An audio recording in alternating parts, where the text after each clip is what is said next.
What's going on, my broskiis? My name is Toadskii, back again, here to bring you guys yet another One Piece Treasure Cruise video, and today we're back with another tier list video. Of course, I'm on vacation, so we're going to go ahead and bring you guys a bunch of these videos going through different game modes, different types of events, and talk about the free-to-play characters, or the characters you can receive from playing these game modes. Now, one of the most forgotten things that are in this game right now are clash events. That was like the mainstay. This is what so many people were looking forward to back within the first few years of this game's release. Everyone looked forward to new clashes, introducing powerful new free-to-play characters into the game.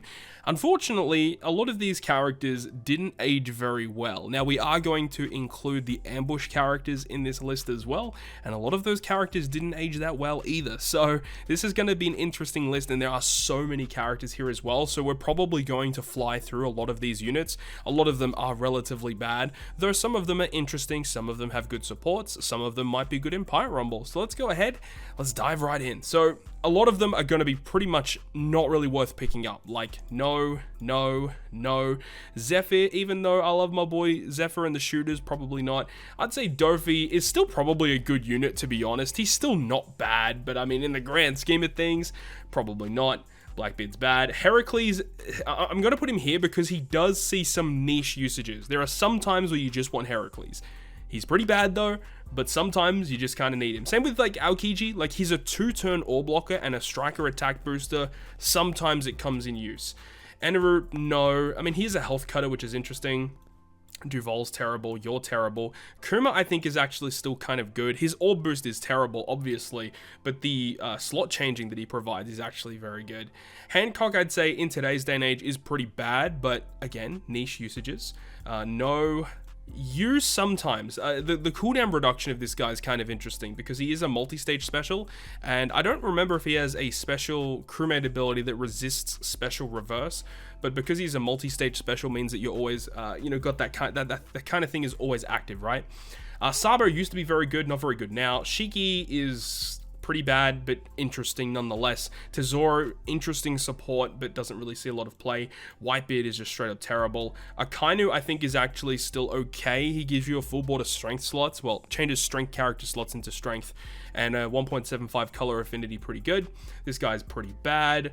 Ambush Shanks, I think, is pretty bad. You know, if his utility was buffed and the orb boost was slightly buffed, this guy would probably still see play, honestly. This guy's pretty interesting. I hope some of these units receive level limit breaks in the future. It's just a shame that a lot of these are just so bad. Frankie is bad. Bellamy is interesting because he is actually pretty good in Pirate Rumble. If you're building a team focusing on Rumble and stuff like that, yeah, he's pretty nice to have for sure on a quick/driven based team. But outside of that, probably doesn't see too much play. He's pretty bad. Same with Cavendish. Even on release, Cavendish was bad. Fujitora, very good on release. Pretty bad now. Probably a little bit higher, I guess. He is damage dealing, adjacent slots matching, powerhouse orb booster, niche. Virgo is bad. Sanji's bad. Caesar's bad. Garp is actually pretty good. I would say he's a must max. Out of all of these units in the grand scheme of things, dude, Garp is really, really good. There are some certain times you'll just come around to just saying, bro, I'm so happy I have Garp during this point in time. Health cutter, defense reducer, damage dealing special because he's a health cutter. And if the enemy's below 25% health, instantly defeat them. He's a free spirit unit. Just there's a lot to like about Ambush Garp. Definitely the best ambush unit, by a mile, honestly. Bato, I think, is actually kind of good still. I say no one, but not a lot of characters in the game have the good defensive capabilities of what this guy has. And he has some kind of interesting utility. He gets rid of resilience. I believe this was one of the first characters in the game to actually remove resilience with a special, enemy resilience. So that's kind of interesting in and of itself. Bato's kind of cool. He recovers health. He applies really good damage reduction effects. He's pretty solid. Rayleigh, not so much. Pink is bad. This guy is interesting. He is a delayed conditional booster, but it only works if there's one enemy on the field.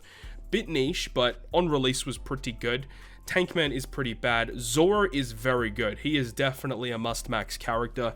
Even though the color affinity he gives to Slasher and Driven is bad, his support effect is amazing. Still sees play today. 1.3 color affinity to Slashers. And also, he gets rid of Rainbow Shield, and he gets rid of Threshold by 5 turns. Zoro's great. He's so freaking good.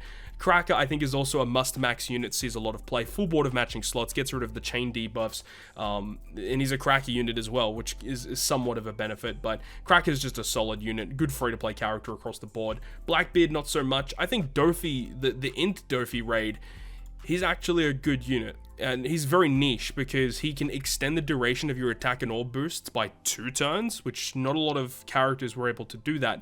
There were some extension buff specials, but a lot of the times before his release, they were only like, extending it by 1 turn, which means that, the buff had to be a 2 or more turn buff for you to extend it to carry over multiple rooms. But this guy just said, no, we'll just give you two extensions. He's also an orb blocker. He gets around block slots, I think, or he does an orb shuffle of some kind. But Dofi's kind of cool. Judge is pretty good too. He gives color affinity, get it around the chain debuffs, and that's mainly what he's used for. Is mainly just getting around chain debuffs and color affinity. Sengoku, I think, is actually alright too. He, again, a little niche because the way that his special works, it's focused around having one type of slot on your crew. So, if you have some type of special that guarantees you a full board of one specific slot, then Sengoku is probably going to be very good for that. Arlong, a little bit niche, honestly. He has a really interesting debuff removing special. He gets around like defense up. I think he gets around resilience as well. The orb boost is terrible, but the utility is interesting. Lin, yeah, I said that Garp was the best ambush character, but I completely forgot about Lin. Yeah, Lin's definitely a must max. Gets around attack down, despair, bind, adjacent slots recovery, a 2.25 attack boost to powerhouse. Yeah, Lin's pretty good. I mean, not as good as what she once was, but she is still exceptional. Ace is a good unit. Good support too, by the way. Very, very, very good support. The docking Straw Hats are terrible. This Lin is interesting. I'm going to put her in the good tier. A lot of people often use this character to nuke specific bosses, like really easy bosses, and you want to wave clear it very quickly. Be mindful of the fact that Big Mom doesn't do AoE damage. She's only single target damage, but it's a lot of damage. If you focus your team on having a large HP pool, Big Mom can do so much damage to them, and a lot of people use her for cotton candy farming and stuff like that. Capone is bad. Magellan and Hannibal are somewhat okay. They give you a color affinity boost to quicken int. Very, very interesting. Garp and Sengoku are not worth it. Lucci is just bad, I would say. You have to structure your team around having either like all strength units or having quick and int characters to get different buffs.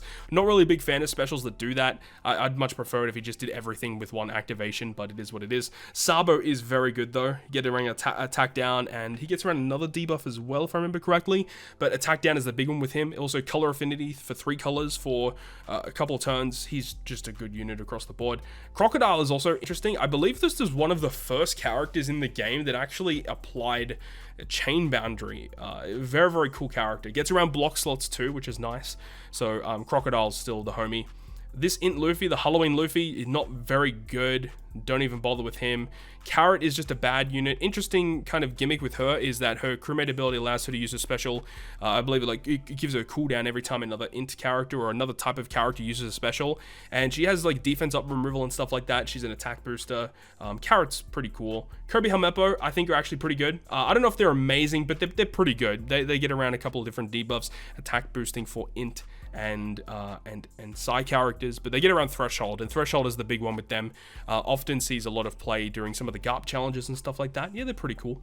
Mihawk and Shanks are terrible, unfortunately. Bonnie is very good. She gets around a couple of different debuffs. The defensive effect debuffs by 5 turns. She gives you recovery slots, and she gives you a recovery boost, if I remember correctly.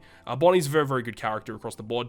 Douglas Bullet is interesting. He's actually returning. I'm recording this video while the Kizuna versus Uta is currently live, and this Bullet, we did get a data download recently that he's going to be returning to Global. So if you guys haven't picked him up, he's probably worth picking up. He's just kind of okay. He gives you color affinity to strength, Psy, and quick characters. Hopefully get your hands on that Buena Festa support. Very, very good as well. The Cypherpole 9 character, this character does super evolve as well, and this character is just fine. Like, he's just okay, like nothing too game breaking, he's just okay.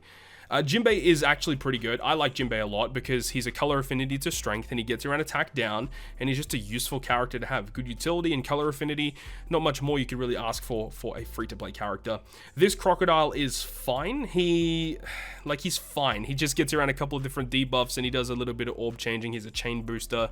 Nothing really too much to write home about. Sober Mask is pretty bad. Brook is just a bad unit. He doesn't really see too much play. I believe he's a delayed conditional booster, which is a big problem because delayed conditional boost is one of the most hardest, one of the most difficult conditional boosts to get activated because so many enemies will have either full immunity or delay immunity. Like, those are the two most common ones. I guess somewhat recently, defense down immunity has probably been a little bit more common, but overall, Brook just doesn't see too much play. At least he has good supports, though. That's a really big thing for him. This Nami and Shinobu is just terrible. Like, just don't bother with this character. This Luffy's pretty good. I like him a lot. He gets around Special Bind. He gives you like an attack boost turn 1 or boost turn 2, or I believe it's swapped around, or boost turn 1, attack boost turn 2. Like, this Luffy's just pretty solid. Mako is just a bad unit. Doesn't see too much play. Doesn't have a very powerful special that warrants usage. I believe he's an orb booster. He gives you relatively good heals, but nothing too amazing.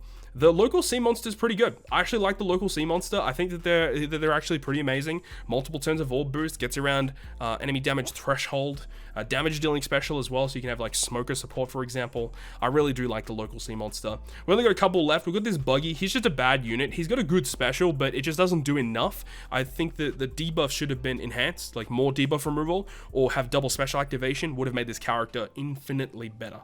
And we got one character to finish it off, and it's Jinbei, and Jinbei is really good. Now, we don't get too many Clash characters recently, but if we get more Clash characters in the future and they're on the same level as this Jinbei, then I think a lot of people are going to be content with that. This Jinbei is just phenomenal on a lot of different levels. So of course, at the end of the day, it really comes down to what your account really needs. Like, if you're at that point where you're trying to farm cotton candy, for example, then picking up this Raid Big Mom might be something that you want to look into. But realistically, if you're thinking about, getting characters to help you clear content, especially if you're newer to the game, these top 2 rows of characters are the ones you probably should be looking at first, and leveling those characters, getting them ready for content, because these are going to help you out probably a lot more than the characters that you see in the bottom tiers here. But with all that being said, that is going to wrap it up from me. Thank you so much for watching, and if you guys did enjoy the video, make sure to go ahead and leave a like, and if you want to stay up to date with all the content that I post, including more One Piece Treasure Cruise content, make sure to hit the subscribe button down below.